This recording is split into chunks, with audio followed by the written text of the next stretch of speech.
Welcome to the Success Sculpting Show with Stephen Pierce, bringing you the right information right now to sculpt a more meaningful and memorable life of success. Join us each week to discover gems to help you grow your mental toughness, expand your will to win, and multiply your results. It's never been easier to learn what to do and how to do it to succeed at what you choose to do. This is truly an experience you won't find anywhere else. Now, here's your host, the Success Sculptor himself, Stephen Pierce. All right, everybody, this is your host, Stephen Pierce, and I want to welcome you back to another episode of the Success Sculpting Show, and we are going to be flying high today, and you're going to know what I mean in a minute, because my guest today is no other than Edward, and you can call him Ed Moten, and he is a cutting-edge entrepreneur and a servant for safe and luxurious travel. Ed, along with his wife of over 20 years, have set out to accomplish a better way to travel in our generation. Now, Ed has an extensive theological training, and he thought that was going to be his lot in life. However, about 8 years ago, Dominion Charter Ltd. was birthed, and his ability to understand seamless travel actually put the company in position to facilitate exceptional travel for those in business while giving more time to the perfection of the process. Now, being a history buff, Ed set out to ensure the clients of Dominion Charter Ltd. That time management would lead to life management. The focus became the process of spending more human capital much better for better results at home as well as in the boardroom. Now, when Ed was working as a paralegal, he learned the importance of the best you, and you're going to learn the importance of the best you in today's podcast. And hey, listen, the most significant thing for Ed at this point in his life is seeking to solve problems with travel one client at a time. And it should be noted that Ed owns one of the few minority-owned charter jet companies. Welcome to the Success Sculpting Show. Ed, how are you, man? I'm fine, man. Thank you so much. Yeah. Okay. Hey, listen, I read something that you wrote, and to me, this was truly powerful. And all of us that are listening, we're always looking for an opportunity. And you wrote something. You said that opportunity didn't need a polished person, but a progressive person. Now, talk to us about that. What's the difference, and why is that so important? One of the things that we do, or should I say I seek to do, when you're polished, it gives the assumption that you've already arrived. Okay. And sometimes when you have that attitude that you've already arrived, you plateau. You stop there. But when you're understanding process, understanding the progression, then you understand that opportunity is always evolving, and the opportunities get great or get greater as you evolve. So when it comes to progression, isn't learning a part of the progression process? All the time. I tell people all the time, I'm a lifelong student. I either learn by others. We always say experience is the best teacher. I believe that it is. But the caveat to that is it doesn't necessarily have to be your own experience. Right. So, I always learn by watching others.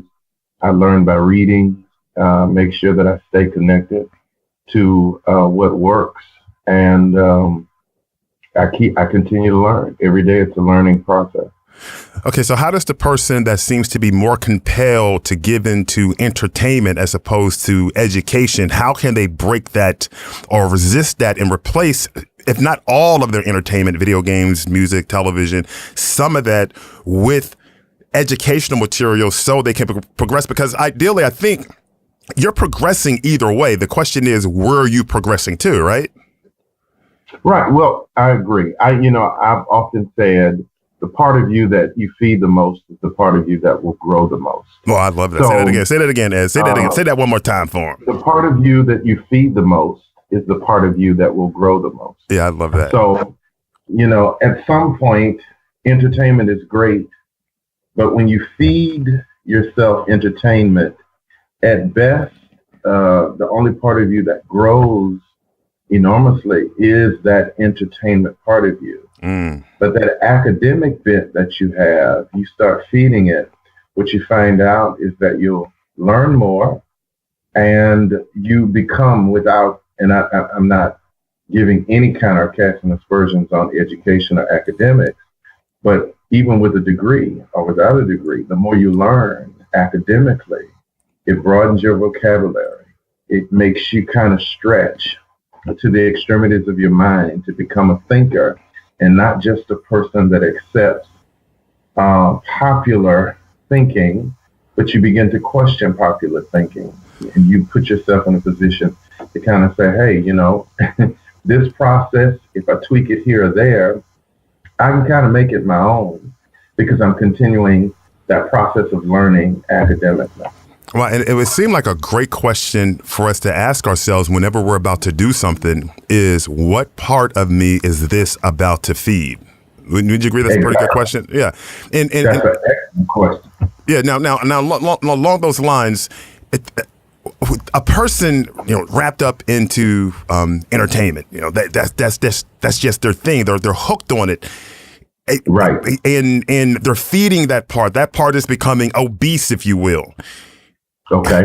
Is there some kind of steps that they can take to, because you're talking about the thinking, right? You start to think differently. Well, we know most people default to groupthink, which is doing what everybody else does, because there's not much thinking involved. Whereas if you're talking about creative thinking, analytical thinking, critical thinking, that takes a lot of brain work. That takes a lot of energy. The person that's stuck, they're saying, Ed, look, I hear you. I hear what you're saying. I hear what I get that if I educate, I'm going to grow. I'm going to feed the better part of me. But I open up the book and all of a sudden I'm hypnotized to fall asleep. How does a person deal with that part of them that is so resistant to the education, but can quickly go and run and watch some reality show or some music video? Well, again, it's a decision that you make early. One, whether it's entertainment or education, but what you try to do as much as possible, even if entertainment is your thing and you say, how do I get to the next level? Weave education into your entertainment. For example, if you're one of those people that say, hey, I've got to watch this reality show and I'm watching it and I'm gauging people, I'm gauging their lives, then use that moment of entertainment to educate yourself. What is it that you believe they're feeding for themselves that's garnering them a better opportunity? Educate yourself so that you're eating that same diet and not just entertaining yourself by watching them or defaulting, as you said, to group thinking, but putting yourself in a position to say, hey, yes, I enjoy entertainment. It has become a motivation of sorts. It has become a stimulation of sorts, but at some point, it has to stimulate me to educate myself so that I'm not just enamored by watching others, but I get to the point where somebody can watch me. Wow. And I think this kind of ties into something else that I read, because a part of you kind of has to die. You wrote an article it was about opportunity, right? And you said that he said that if you want to seize the opportunity, you first must know that death is imperative. And in order to accomplish the maximum result in your endeavor, something must die. So I'm really curious. What did you mean by that? Well, I'll give myself as an example. Okay. One of the things that I knew had to die for me was comparative conversation. It is dangerous for me in some point because I am driven by competition. And sometimes it is a danger to compete with those where there is no declared competition. And all of a sudden what you find out is you're competing really against yourself. So comparative conversation was something that had to die for me. I started comparing myself to others my age, classmates, family members, and I'm saying to myself, I'm not here. They seem to be there. And, things seem to be so much better for them, and I'm lacking here. And that comparative conversation to a large degree, paralyzed me in pursuing the opportunities before me. Because I was looking at them so much, I was missing viable opportunities that have presented themselves to me over and over and over again. And sometimes you don't get that chance, that season, that space where an opportunity presents itself again. So I had to learn to die to comparative conversation, because comparing myself to another is not a wise thing, and it doesn't suggest that they have more and you have less. Sometimes it's a major distraction from opportunity.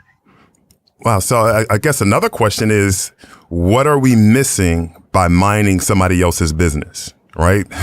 Because you said you missed your own opportunities, right? Yes.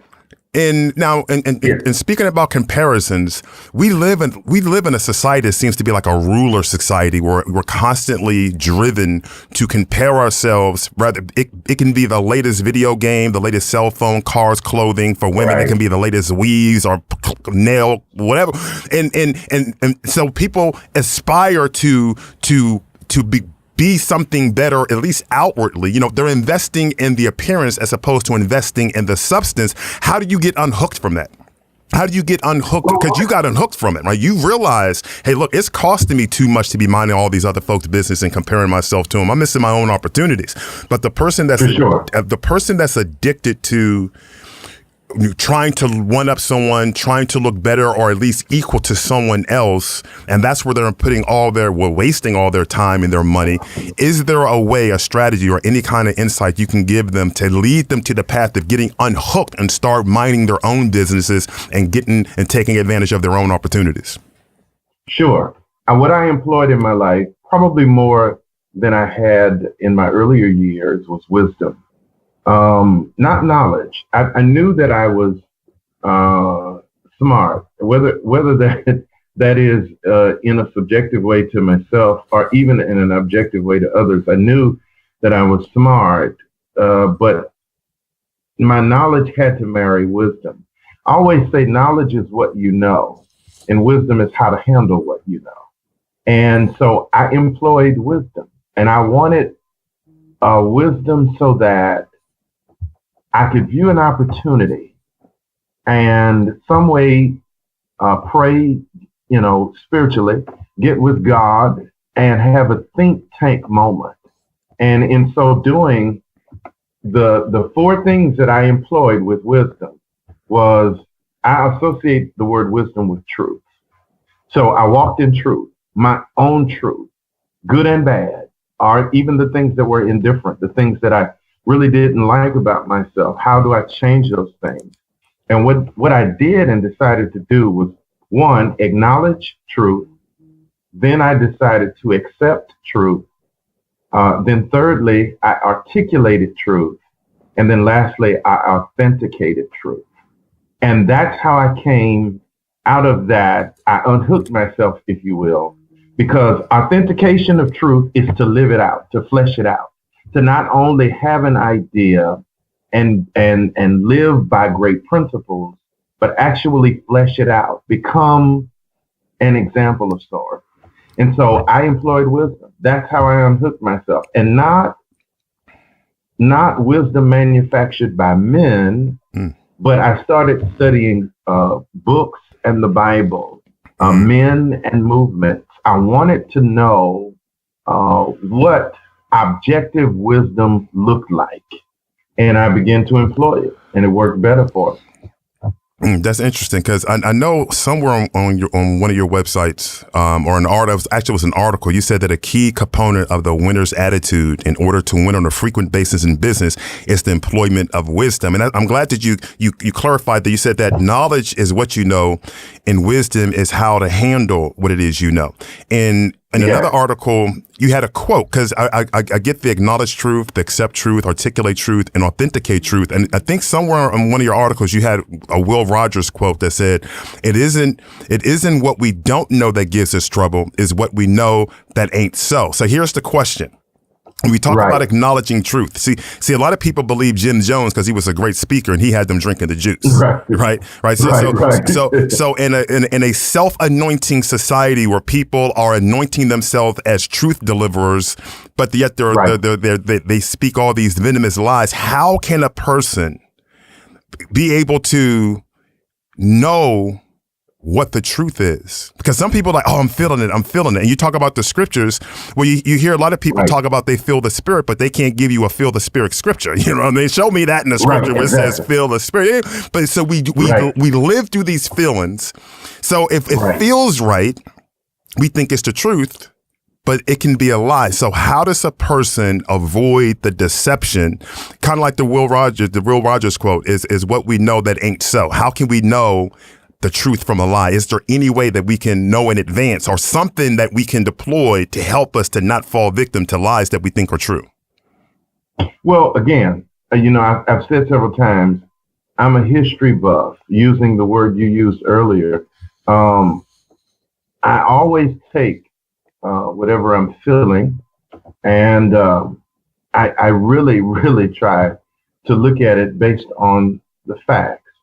So I'm heavy on research, heavy on development, and I read a lot. And awesome. For me, to accept truth is to understand that truth is a fact, no matter how I feel about it. And it will be that fact, whether I feel some love toward it or I shrink back from it. It is truth. And I had to learn that. I come from a background, I've been in church all my life. Okay. There are 44 preachers in my family. Oh, wow. Dad and mom's side. So that gift was always there. While people look at that in a positive sense, and it is, growing up with that made it, as you said, put people in position to self-anoint themselves or become very self-righteous, self-righteous that they become closed-minded. And so I wanted to embrace truth, whether that truth came from Christianity or whether that truth came from the Islamic faith or whether that truth came from any religion that we look at with a jaundiced eye. I wanted to look at facts from history. I wanted to understand what truth, objective truth, looks like, because a lot of the things we call truth is so subjective that it's only true in your sphere. You take it out of your sphere, it's no longer true. Yeah. So I wanted to investigate it, and that's what helped me to be able to examine facts and not just feeling. And because my feelings, very honestly, if you would have asked me several years ago, I would have told you, if anybody would have asked, do you feel like you're going to be in business aviation? I probably would have said no. Right. But things change based again on, I opened myself to facts, and those facts help me to employ a certain pocket or modicum of wisdom that I believe works, not only in business, but just in practical living. So when we talk about truth, what about self-honesty, being honest with yourself? Like the person, like you're in business, you're successful in business, the person that is looking to build their business, right? Because one of the things that you've been able to do is to, have success in untapped markets, right? I mean, it's a beautiful thing that you've been able to accomplish. But what about the person who is not being truthful with themselves? They're saying they're planning, but their planning has really turned, and all this planning and preparation has become procrastination, but they're not calling it procrastination. They've been planning for years. It's like, dude, I mean, you ain't building a rocket. You know what I mean? So how do we get to the truth with ourselves? Like the person, the woman that's overweight and she wants to call herself big and beautiful, as a way, and I'm not saying that they're not beautiful, but it's a way to accept something and to soften something that's really deadly for their long-term health, right? It's like, well, you know what? Hey, weight loss works for you too, but instead of being honest about, hey, look, man, you fat, and all the other kind of stuff. Hey, no, I'm big boned, I'm big and beautiful, I'm curvy. So how do we get to the self-honesty? Because there's a lot of people around us that aren't going to really tell us the truth because they're afraid of offending us or hurting our feelings, right?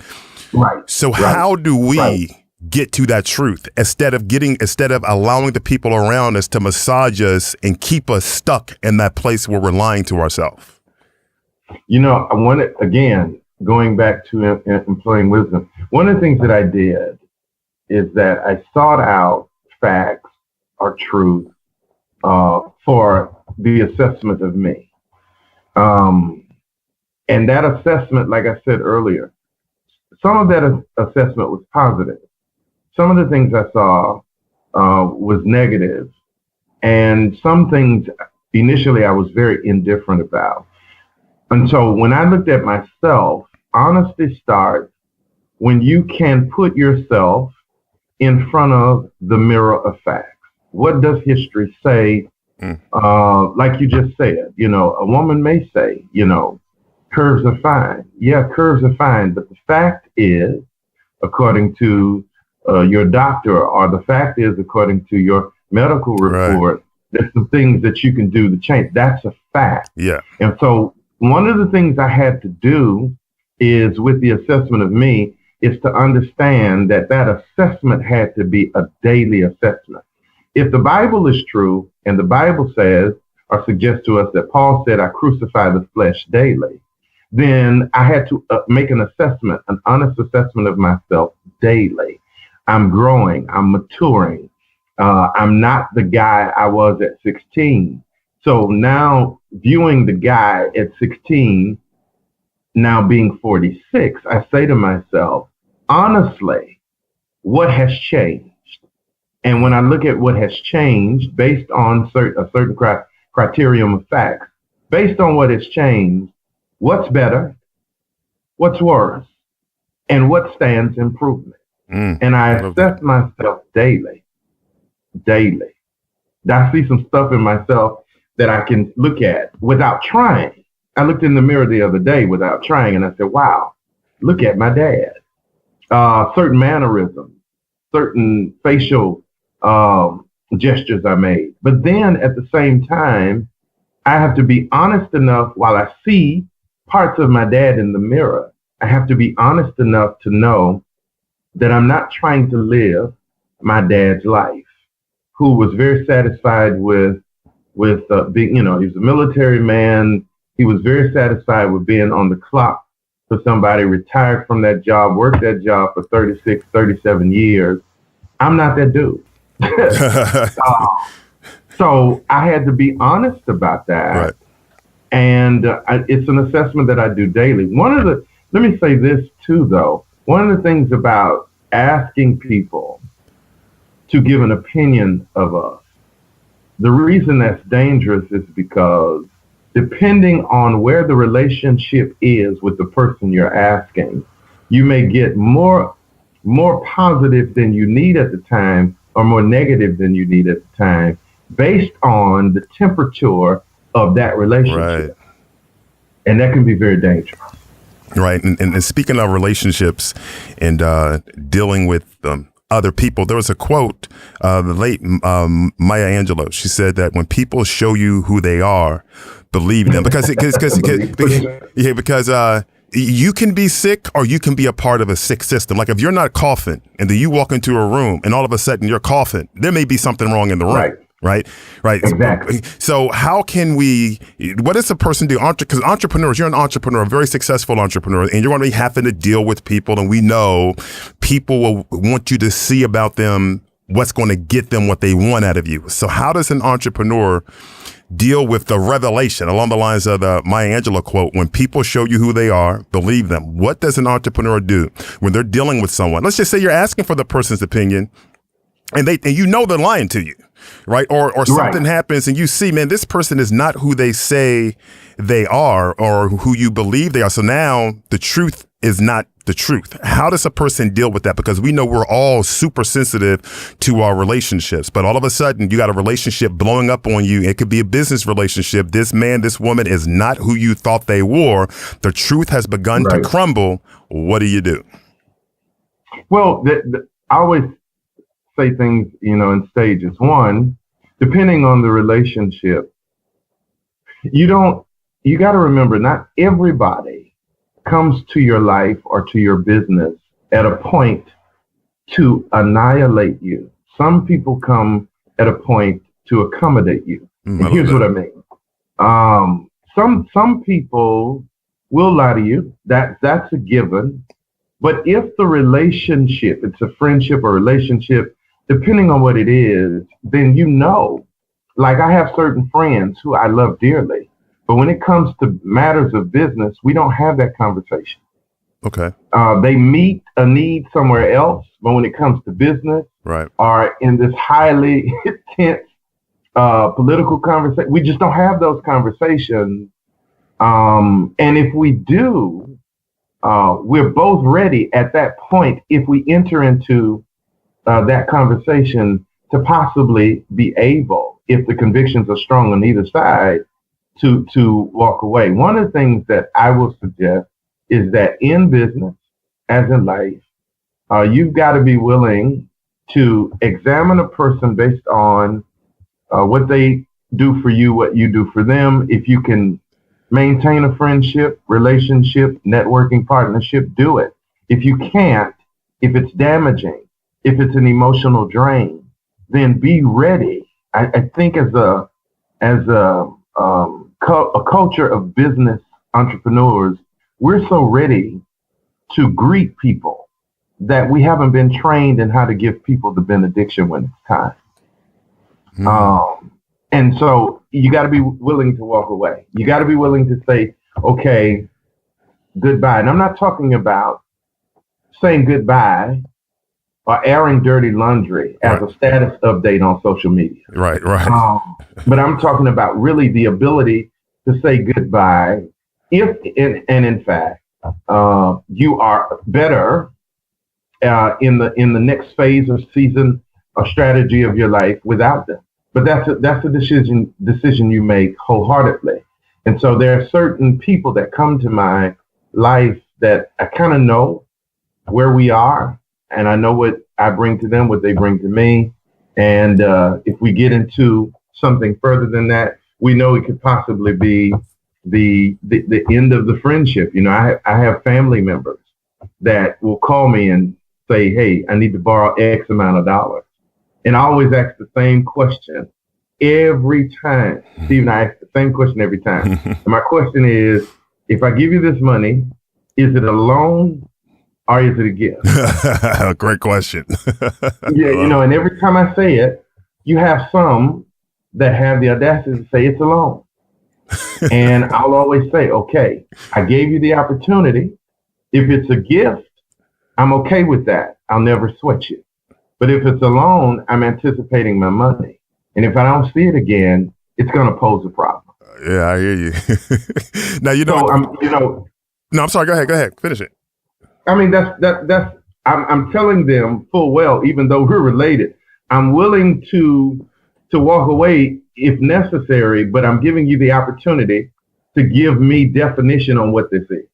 Yeah, and you're given an opportunity to be honest, because I get it, because the line that typically comes out of a person's mouth when they want something from you is, can you loan it to me? But they know they're not going to pay it back. Exactly. Right. So I love the fact that you give them that option. So in dealing with those relationships, even relationships that are productive and that are going well, where there can be some kind of conflicts going on, and maybe healthy conflicts as the business grows or the relationship grows, a lot of stress can come up. And I was reading one of your articles and you talked about how stress can obstruct your plans for success. So tell me, how do you deal with stress, strain, and struggle when it comes to business?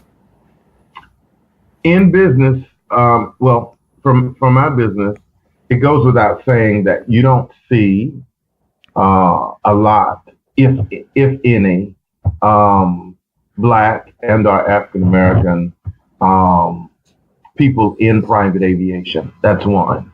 So the stress and strain of it all at times, with certain people and friends that you grew up with, is that they'll say things like, you're trying to operate or be something you're not, or I've always viewed you as bougie, so I deal with that. Wow. But on the other side, I deal with, I'm not a part of the quote unquote boys club, or, you know, I may be in a room where there's a certain conversation going on.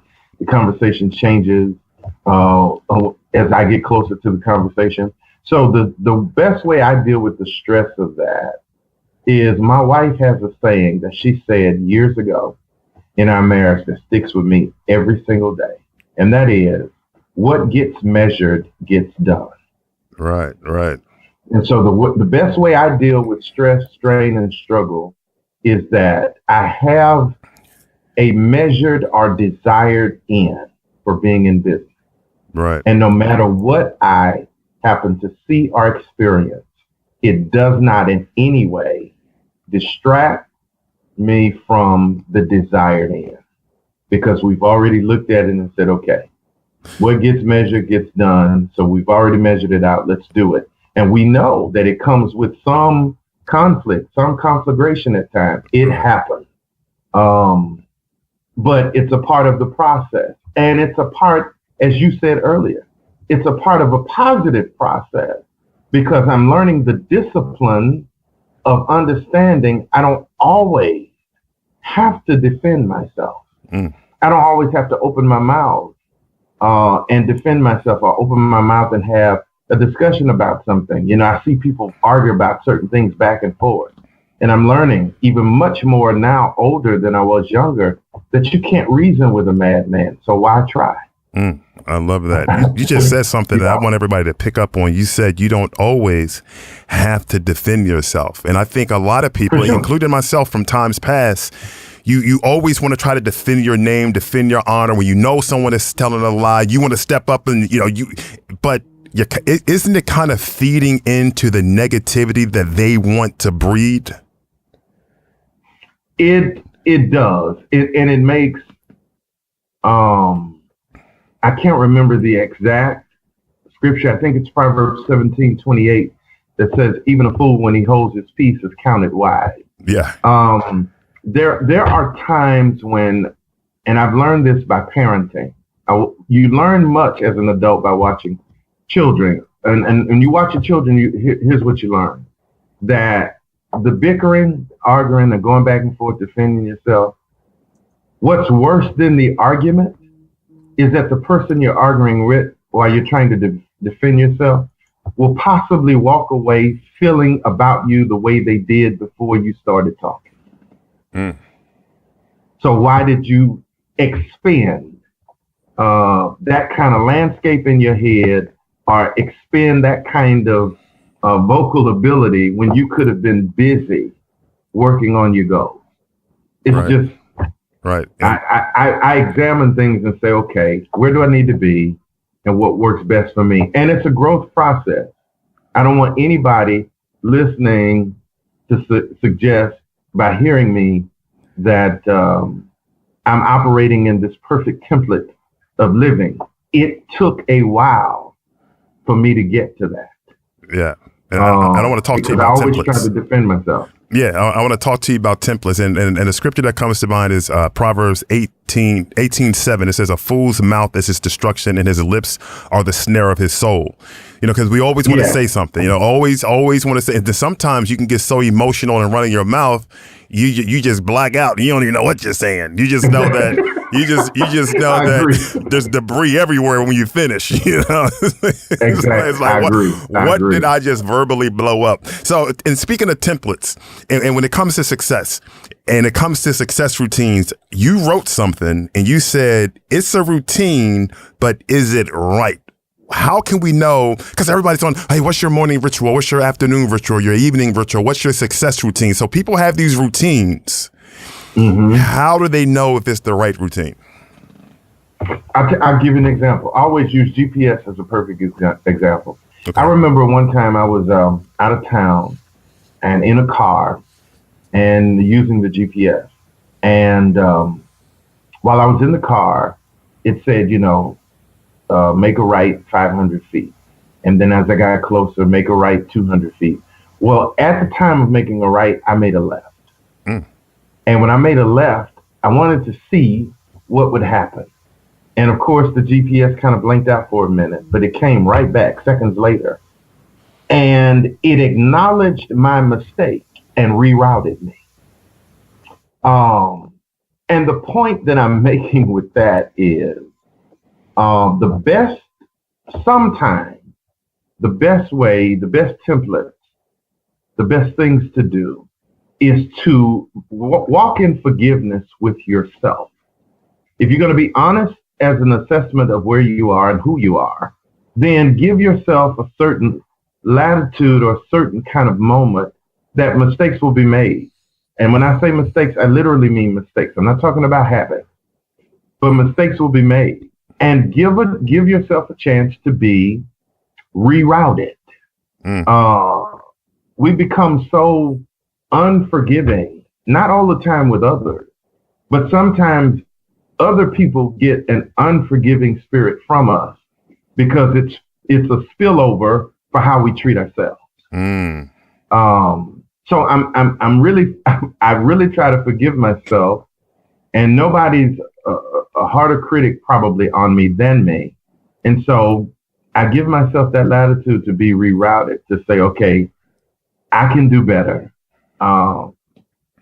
So with that, it brings me to the point of, if the routine that I'm doing worked for Oprah, but is not necessarily right for me, then what I have to do is stop trying to do Oprah's template, but investigate the eternal principles in Oprah's template and see if I can apply the principles and not necessarily do exactly what she did. It's the same case with the New Testament in the model prayer.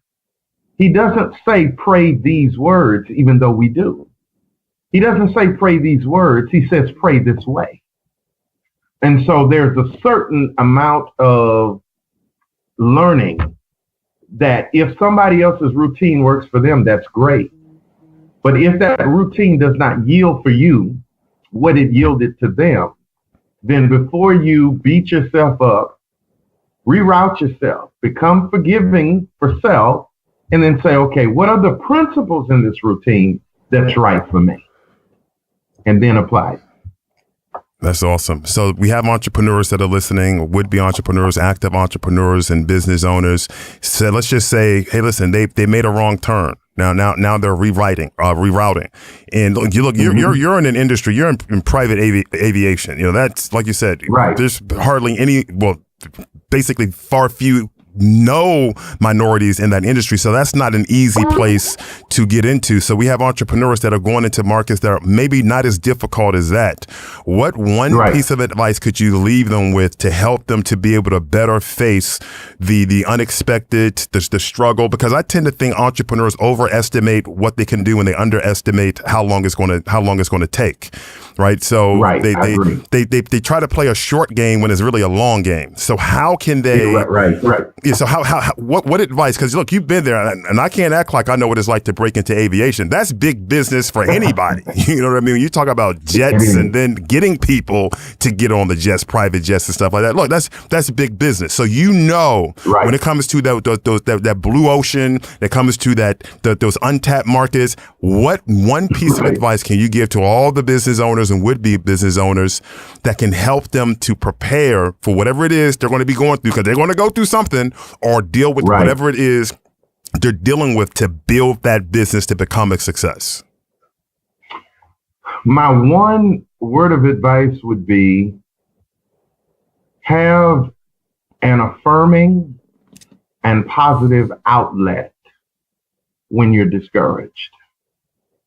And the reason I say that is because, like you said, there are times when I think people look at something and because it's their gift and their skill set, their wheelhouse, they assume that there's a certain amount of time that something is going to be done in, and it doesn't happen. And you have to have some affirming and positive outlet to deal with discouragement. Discouragement is embedded really, it's in the DNA of advancement. I love it. Say it again. Say it again, Ed. Say it again. Discouragement is really in the DNA of advancement. I love that. Because any person who feels that they will advance without any obstacles, any opponents, any odds at all is fooling themselves. Discouragement is like the speed bump on your way to where you're going. It is that part that tells you, reminds you that when you get to your destination, keep all of you intact. And so that's some affirming, some positive outlet, you know. When I say affirming and positive, going back to our conversation earlier, nothing that's damaging to the body, you know. Generations ago, maybe the outlet would be somebody say, well, you know, I love drinking or I love smoking. That's, of course, that's killing you. So that's not an outlet. Right. But I'm talking about, my outlet is reading. I read now in category. Okay. And for the discouragement moment, I actually have a category for reading for discouragement. What book are you reading right now? It's that. What book are you reading right now? Right now I'm reading John Maxwell's book entitled Sometimes You Win, Sometimes You Learn. Oh, say it again. Sometimes you win, sometimes you learn. Nice. Yeah. It's like by that. John Maxwell, which is one of my favorite authors for business leadership. What book But would you recommend basically people read? What book would you say, hey, everybody go read this book right now if you're an entrepreneur? What book would that be? For right now, I would say read the book. John has another book entitled How Successful People Think. Okay. Read that book. It's a short book. But the reason why I would recommend and encourage everybody to read that, because it deals with the entrepreneur outside of skill set. In fact, what John suggests in that book is that if your business or entrepreneurial effort is not yielding the results that you want right away, it has more to do with the way you think than your skill set. Nice. So it's a good book to read. Are you going to write a book? You know what? I tease people. Stephen, I think I have several somewhere in me. It's a matter of time. I'll put it that way. It's a matter of time.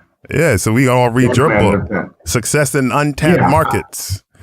It's a matter of time. Yeah, okay, awesome. Yeah, for sure. Okay, a matter of time. Sure. Next year, not that time. You know what? I'm working on, my wife gave me an idea for writing, and I'm going to work on that idea. Okay. And that is to write 500 words a day for a certain amount of days, and before you know it, you have your book. And when she said that, I was like, yeah, you're joking. But the reality is, I think she excited my mind about it. And so what you find out is 500 words is easy for a person that has a lot stored up in them.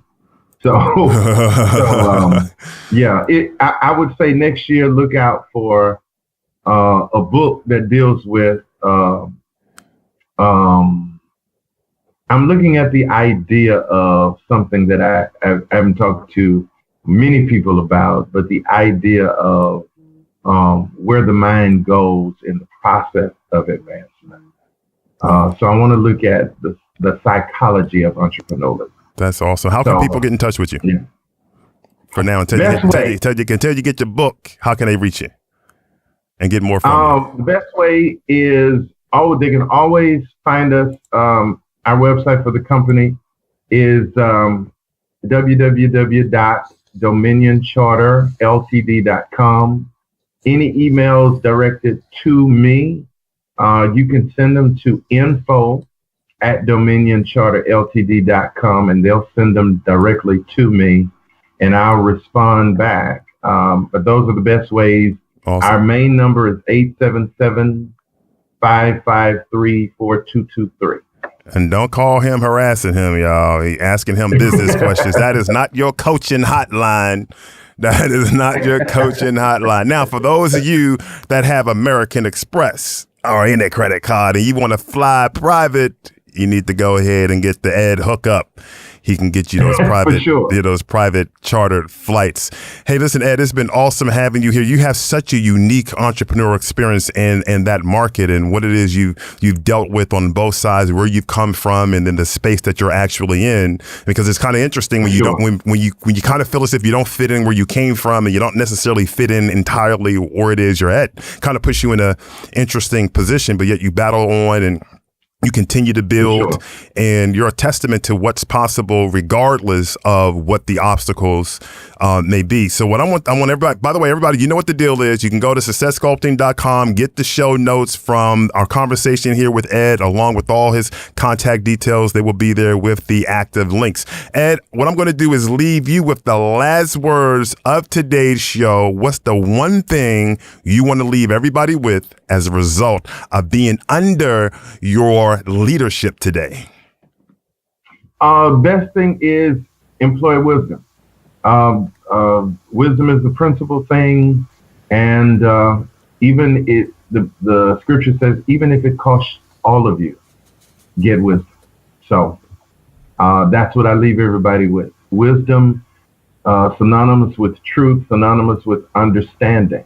Make sure that you're not just pining away, pie in the sky kind of thoughts, but you're actually doing the work and you're employing wisdom, and wisdom helps you in every part of business, including hiring and those people that you have relationship with. Thanks for listening to the Success Sculpting Show with Stephen Pierce. If you like what you just heard, we hope you'll pass along our web address. SuccessSculptingShow.com to your friends and colleagues. Be sure to check out our archives of previous podcasts and check the schedule to join us for our next live streaming Success Sculpting Show webcast. This has been a Success Sculpting Incorporated production. Join us next time for another edition of the Success Sculpting Show with Stephen Pierce, and tell your friends.